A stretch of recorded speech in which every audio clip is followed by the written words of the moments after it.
Buenos días y bienvenido a este módulo de introducción a las operaciones VV-LOS. Probablemente, si estás proporcionando servicios de inspección aérea, ya sabes que las operaciones más allá de la línea de visión nos permiten recorrer más kilómetros al día y por tanto reducir el coste de las operaciones, por lo que somos más competitivos. En este vídeo te vamos a explicar en tan solo 5 minutos cuáles son los factores más importantes a tener en cuenta y qué recomendaciones seguir en base a diferentes normativas y proyectos realizados en diferentes países.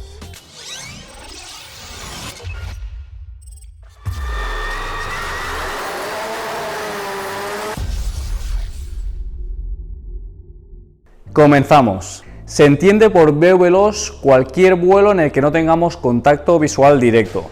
Es decir, sin el uso de sistemas de visión asistida, como sistemas de lentes, cámaras FPV, etc. En el caso del vuelo visual, podemos conocer en todo momento cuál es la situación de la aeronave, detectar tráfico aéreo, conocer si hay una avería. En cambio, en un vuelo autónomo de largo alcance, disponer de esta información es más difícil. Si bien podríamos realizar este tipo de vuelos solo con las coordenadas Waypoint por GPS, sin disponer de la información sobre qué está pasando, sería como conducir un coche sin espejos retrovisores, sin un contador de velocidad o sin poder detectar un obstáculo en la carretera. Por eso es importante conocer los siguientes aspectos y riesgos de este tipo de operaciones. En primer lugar, hay que realizar un estudio del tipo de operación caso por caso, es decir, teniendo en cuenta los riesgos específicos de cada escenario. Por ejemplo, si se trata de una zona rural o una zona urbana, de qué tipo de espacio aéreo se trata, si estamos sobrevolando una línea eléctrica o simplemente haremos un estudio topográfico de una superficie, etc. Para ello, tal y como se está promoviendo por las instituciones americanas y europeas, se realizará un estudio que tenga en cuenta todos aquellos parámetros que conlleven un riesgo y cómo mitigarlos. En cuanto a los riesgos de colisión aérea, probablemente sean los más debatidos actualmente. Debemos conocer en todo momento el tráfico aéreo alrededor del dron para poder detectar y evitar otras aeronaves. Estas aeronaves pueden ser diversas, desde avionetas o helicópteros que tienen un motor de combustión hasta otras como drones, planeadores, etc. Por ello, no todas contarán con los mismos dispositivos de comunicación y situación. Por este motivo, es necesario contar con equipos de Detect and Avoid, tanto cooperativos como no cooperativos. Por otro lado, tenemos los riesgos de colisión en el terreno. Por ejemplo, debemos conocer la densidad de población de la zona que vamos a sobrevolar, si hay un riesgo de colisión con terceros, como infraestructuras, vehículos, etc. Una vez conocidos los riesgos del entorno donde se va a llevar a cabo la misión, vamos a entrar en qué sistema no tripulado utilizaremos y qué procedimientos de operación.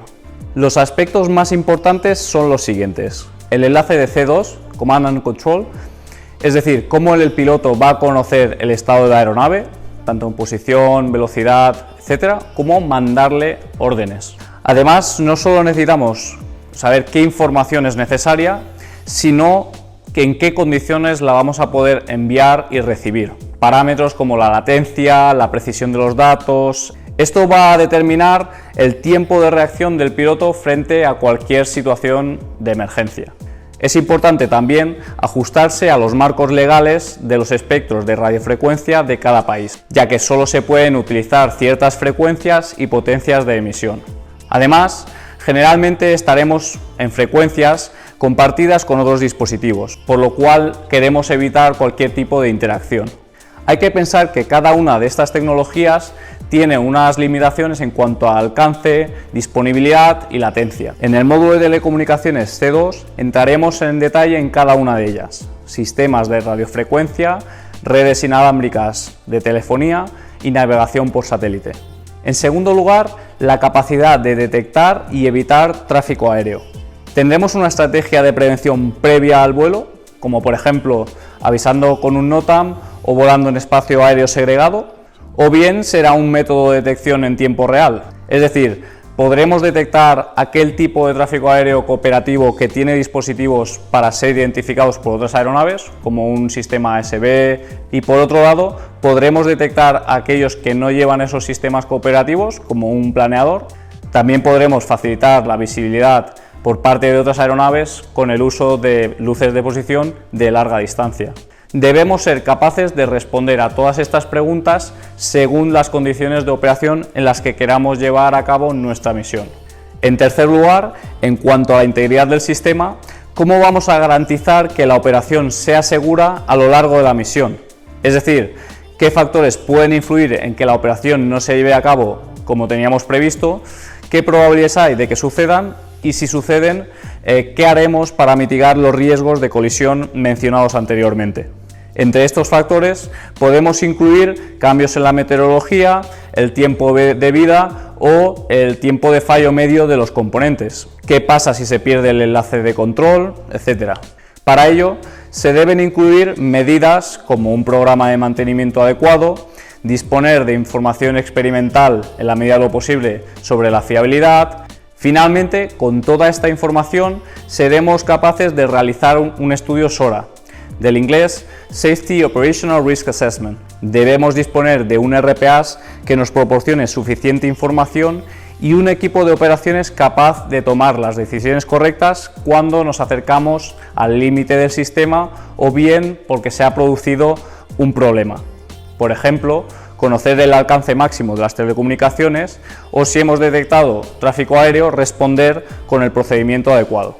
En el módulo de SORA veremos la metodología propuesta por EASA, la Agencia de Seguridad Aérea Europea, aplicada a un caso real de Venturi. Esperamos que este curso sea muy interesante para todos aquellos que operáis drones y os ayude a conseguir permisos BVLOS con las agencias de seguridad aérea de vuestro país.